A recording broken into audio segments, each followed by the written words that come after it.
આપણે આજે એક વિલોગ બનાવ્યો છે। અમારી દુકાનના આગળ એક શાળા છે, પ્રાથમિક શાળા। તે આજ શાળા જોવાના છીએ, તો શાળા જોવા જઈ રહ્યા છીએ। ચલો બોલો। તો ગાઈઝ, આપણે આ શાળાના એક ગેટના અંદર આવી ગયા છીએ। તો આ એક બોર્ડ જોવાના છીએ આપણે, તો જોઈ રહ્યા છીએ। અમારા ગામનો એક પ્રાથમિક શાળાનો બોર્ડ છે। તો હવે આ શાળાની અંદર જઈ રહ્યા છીએ। તો આ શાળાના અંદરનો ગેટ છે, તો આપણે જઈ રહ્યા છીએ।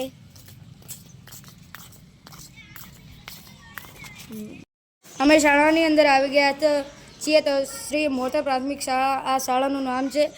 તો આ અંદર ઓફિસ છે અને અમે આ પૂરી શાળા બતાવીશું। મારું નહીં આવ્યો।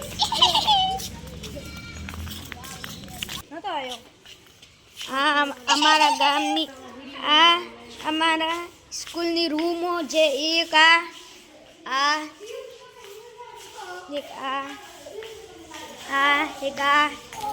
આ ઉપરની સીડી। આ શાળાનું નામ છે શ્રી મોટા પ્રાથમિક શાળા, જે અંદર આ ઓફિસ છે અને સરસ્વતી માતાનું ફોટો છે અને આ પ્રાંતાખંડનો હોલ છે। આ બાલવાટિકાનો રૂમ છે, ધોરણ 5નો રૂમ છે। આ પણ ધોરણ 5નો છે રૂમ, અને ત્યાં મુતરડી જવાનો રસ્તો છે અને આ અમારી સીડીઓ છે, તે ઉપર જવાનું છે 7 અને 7B અને શાળા અંદર રૂમો છે અને 8મા વાળાની પણ રૂમો છે અંદર, જ્યાં મેદાન છે। અમારા આચાર્ય શ્રી ભરતભાઈ અમને સૂચના આપી રહ્યા છે, તે સાંભળીએ।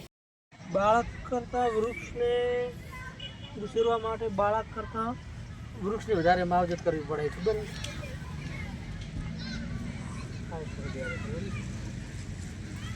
વૃક્ષનો ઉછેર કરવો એ બાળકના ઉછેર કરવા કરતાં પણ વધુ કઠિન હોય છે।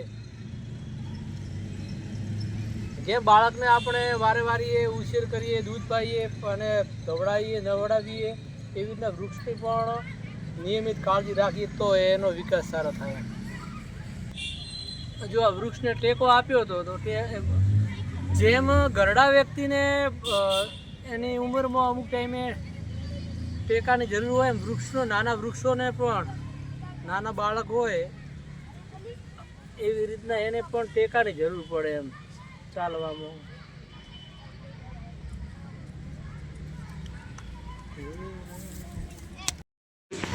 આ શાળાનું નામ છે શ્રી મોટા પ્રાથમિક શાળા, જે અંદર આ